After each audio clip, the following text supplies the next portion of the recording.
Hola, hola, ¿cómo están? Aquí estamos en una nueva clase. La otra vez nos quedamos como un poquito a medias porque no quiero hacer las clases muy largas para que sea más ameno. Y estábamos viendo en la clase anterior cómo en nuestro inconsciente tenemos creencias, pensamientos, la historia personal que traemos, la infancia que hemos vivido, sobre todo en el vínculo con mamá. Aquellas personas que no hayan tenido a mamá, pues la figura que haya representado, esa figura maternal, ya sea la abuela, una tutora, una tía, una hermana, quien haya ocupado ese rol. También siempre hay alguien que nos influencia más de la cuenta, ¿vale? Obviamente también está la figura del padre y bueno, todo el entorno familiar, los hermanos y tal, pero sobre todo me centro en mamá porque mamá, como es la persona que nos gesta, es la persona que tenemos el vínculo más fuerte. Es decir, se ha visto que no vemos el mundo directamente cuando somos niños o niñas, sino que lo vemos a través como de los ojos de mamá. Es decir, os pongo un ejemplo. Si papá era un buen hombre, pero mamá tenía resentimiento, tenía odio, no le gustaba o le caía mal, nosotros no vamos a ver esa bondad de papá, sino que vamos a ver cómo mamá veía con ese resentimiento o ese dolor, ¿vale? O lo mismo, si papá era una persona violenta, agresiva, pero mamá le adoraba, y siempre lo idolatraba, puede ser que nosotros estemos adorando a papá, que luego eso se proyecta en otras historias, en otras personas que adoremos, aunque nos hagan daño, ¿vale?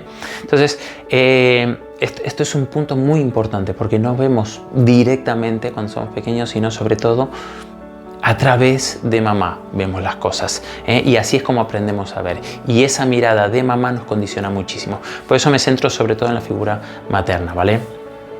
Entonces habíamos visto que también traíamos heredadas las historias de nuestros ancestros que nos pueden afectar muchísimo, ¿vale? Las cargas, no como algo malo, sino es como que a lo largo de la historia vamos acumulando información que traemos, ¿vale? Y continuamos hoy a partir de aquí porque todo esto que traemos, ¿vale?, que está en nuestro inconsciente, nuestra forma de pensar, nuestra forma de creer, toda la información que traemos, va a hacer que veamos el mundo de una forma determinada, ¿vale? Es decir, todo esto son como nuestras gafas. Imagínense que todo esto viene aquí, me pongo las gafas y ahora veo el mundo a través de estas gafas, a través de las creencias que tenga, a través de los pensamientos que tenga, ¿sí? Entonces, si mi información es no valgo, no sirvo, soy una mierda, las personas no son de fiar, el mundo es peligroso, me pongo estas gafas y saldré al mundo y tendré miedo porque para mí el mundo es peligroso, ¿vale? Y no sabré defenderme porque pienso que no valgo, que no sirvo y que no sé hacer nada, ¿vale? Y desde ese lugar es desde donde me voy a vincular con el mundo, y eso me puede hacer, bueno, pues comportarme de muchas formas. Por ejemplo, aislarme por miedo, no relacionarme porque no me fío de nadie, no permitirme tener una relación de pareja o formar una familia por miedo, por temor, por miedo a la traición, por miedo al abandono, a que me hagan daño. O sea, ¿entienden? O sea, la forma en que pensamos, en que creemos, es cómo vemos el mundo, y eso va a condicionar totalmente cómo nos vinculemos, ¿vale? Por lo tanto, todo esto va a hacer que tengamos una percepción, lo voy a poner en otro colorcito, una percepción del mundo, ¿sí? Vamos a percibir, vamos a ver el mundo de una determinada forma, y según como yo perciba, esto va a activar unos estados emocionales, ¿vale? Entonces mi percepción activa la emoción. Esto es fundamental, Estamos dando clase, esto es importante, ¿vale? Es decir, como yo me siento viene de lo que yo percibo, ¿vale? Esto luego lo tenemos que llevar a hechos cotidianos, ¿vale? Luego pondré ejemplos o en otra clase, según del tiempo. Y como yo me sienta, me va a llevar a actuar. La emoción viene de movere, ¿vale? Que significa mover hacia. Esto viene del latín, que es mover hacia, es decir, una emoción me mueve hacia alguna acción, ¿vale? Por ejemplo, si yo percibo que algo no me gusta y me activa la emoción de la rabia me está invitando, me está llevando a moverme, a decir aquello que no me gusta, a poner un límite, a hacerme respetar dentro de ese espacio. Entonces esa emoción me está llevando a un movimiento que me está ayudando a protegerme y a moverme en el ambiente, ¿vale? Si por ejemplo percibo algo que me despierta la emoción de la tristeza, la tristeza me va a llevar, la tristeza se activa cuando tenemos una percepción pues de una pérdida, pierdo un ser querido, una amistad, un trabajo, o siento, bueno, que estoy perdiendo algo que para mí es importante, ¿vale?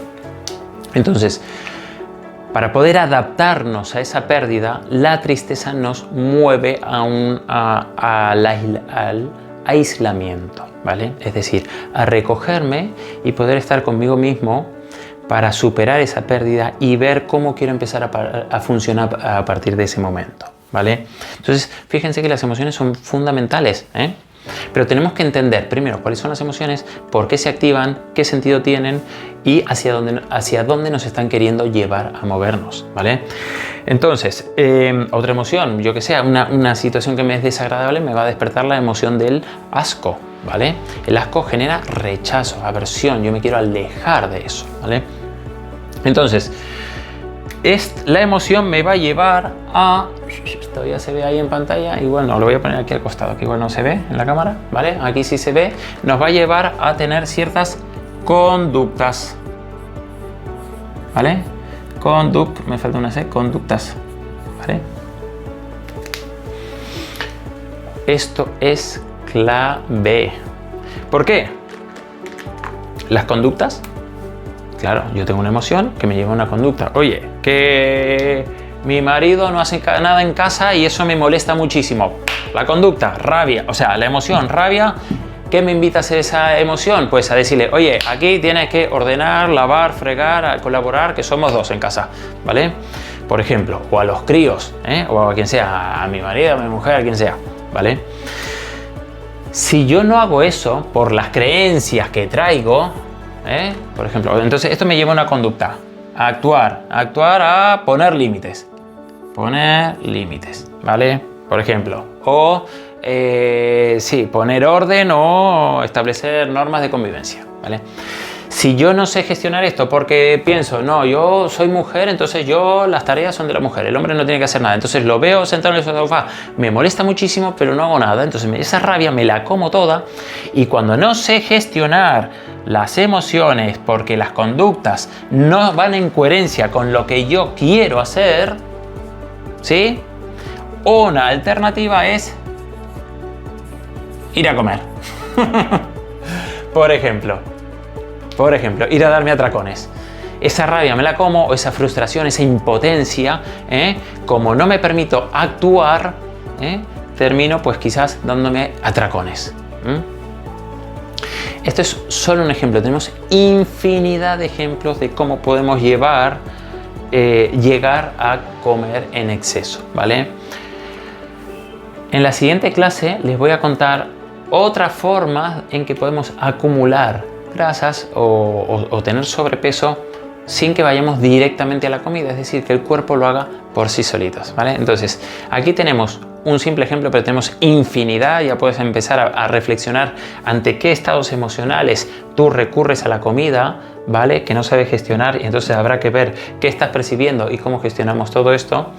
Y vamos a ver, en la siguiente clase te quiero poner un poquito de ejemplos de cómo podemos, lo que te decía, tener sobrepeso sin recurrir directamente a la comida, ¿vale? No te la pierdas.